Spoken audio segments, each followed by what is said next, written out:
no one talks about this Godzilla movie. And no, I'm not talking about this one, or the 2014 reboot of Godzilla, or even the 1998 Godzilla. The Godzilla film I'm talking about was a Japanese wide release, and no, it's not the original Godzilla. In fact, it just came out in 2016. It's Shin Godzilla, and it's bonkers. Now, I've watched my fair share of Godzilla movies. In fact, my son recently got really into the Godzilla franchise, and so we've watched a few of the Japanese ones together, including 2023's -1, which made a big splash here in the States. And I enjoyed that film. It's a much more gritty and dramatic film, but personally, I like my Godzilla films when they're having a little bit more fun with themselves. In fact, I actually quite liked Godzilla x Kong that came out last year. I thought it was bombastic and wild, albeit a bit hollow and lacking in some places. Shin Godzilla, though, this is a wild movie. It checks all the boxes. 10 to 20 years from now, Shin Godzilla will be the cult classic of the Godzilla franchise. But okay, let's get into the details here. The film was directed by duo Hideki Anna and Shin Higuchi. It follows a wounded Godzilla as he crawls out from Tokyo Bay and across the entire city, leaving a wake of destruction in its path, only to disappear again. Scientists discover that Godzilla is regenerating and is going to return twice his size, and so now the whole of Japan must prepare for Godzilla's return.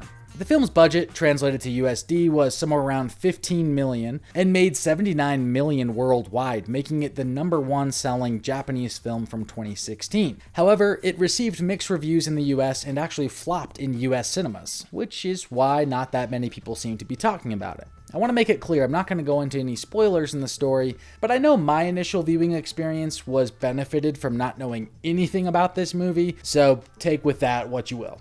The first thing that really shocked me when I watched Shin Godzilla was its tone. I had actually just come off of watching -1, which is a very dramatic and serious in tone movie. So initially with this movie, I was caught off guard when we first see Godzilla. I mean, his appearance is absolutely ridiculous. His eyes are popping out of his head. He's all deformed and just creating this goofy face. His tail and everything, it just has these grotesque movements to it. And I was like, what is this? And then because he's wounded, he literally is just dropping blood. I mean, this movie is gory right out of the gate. Like, he has all these cuts in his side, and he's just spewing blood out onto the streets of Tokyo, and it's absolutely over the top. This is horrific. So right away, it's got this really grotesque goofiness to it, and then the characters come across really serious, and as it's going on, you realize that this is actually kind of a comedy, and the movie has this just fast pace and really humorous tone to its edit that I really appreciated. It had me actually laughing a lot consistently throughout the movie. So of course, Godzilla, he eventually makes it across the city. He recharges and he comes back regenerated, and he looks a lot more appealing at this point of the story. I do love the design of Godzilla. He has that classic Godzilla man in a suit type of feel, but of course it's CG now. But I love that type of just slow moving big monster type of look. I just think it's fun, and that's one of my favorite things about Japanese Godzilla movies. This movie is shot so well. Its cinematography is fantastic, and there's so many scenes where you're underneath Godzilla and you're with the people, and it really creates this horror type of feel to the movie. And I think that this is probably the closest out of any Godzilla movie I've seen that has actually felt like a horror movie. But it really just feels like it's not going to hold back any punches. You feel the fear when Godzilla is trampling through the cities.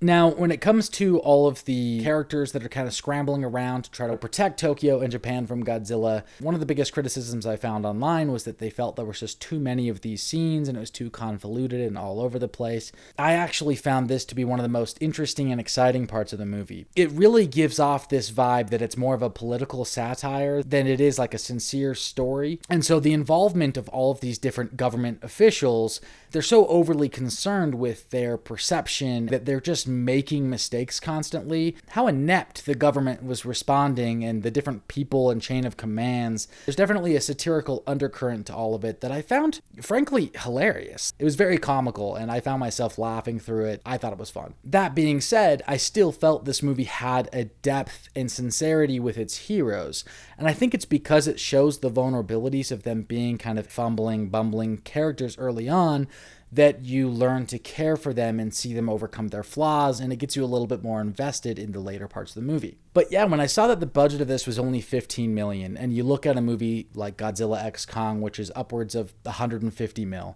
you just think like this gives that classic Jurassic Park type of thing where you only need to see the creature so many times. In fact, I still feel like you get to see Godzilla a lot in this movie, by the way. But when you put creators in a budgetary constraint box a little bit, you have to be more creative with how you show Godzilla, what shots you can use, what angles.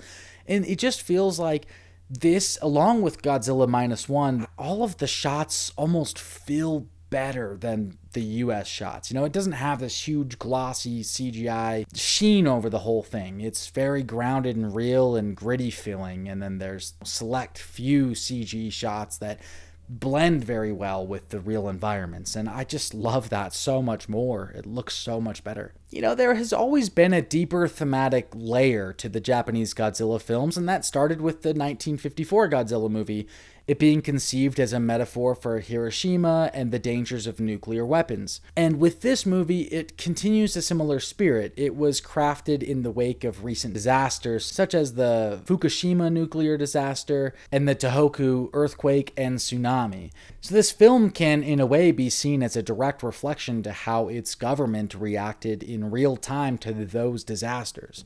And a lot of this film's plot revolves around its boardroom heads being unable to act decisively, being resistant to evacuation strategies, or overly concerned with public perception or world perception. And all of this starts to result in a downfall of crisis management. However, it does properly create a strong theme of people needing to come together, work at overcoming their differences, put public image and procedure aside, and figure out how to band together and survive this Godzilla attack. In my opinion, this film is fantastic. It's grand, it's funny, it's scary, and it has a thoughtful message. This is the framework for which a great genre film should be created. And if you haven't seen Shin Godzilla, you should go watch it whether you're a Godzilla fan or not. It's an absolute masterclass of monster filmmaking. And I'm so grateful that my son got me into Godzilla and that we were able to watch this together. By the way, he's 17, so if you're worried about the gore, yeah, this is definitely like the most R-rated Godzilla movie I've ever seen. Anyway, thank you guys for watching the video. Let me know what your favorite Godzilla movie is down in the comments below. And if you like what you saw here, click subscribe, press the like button, and we'll catch you guys in the next video.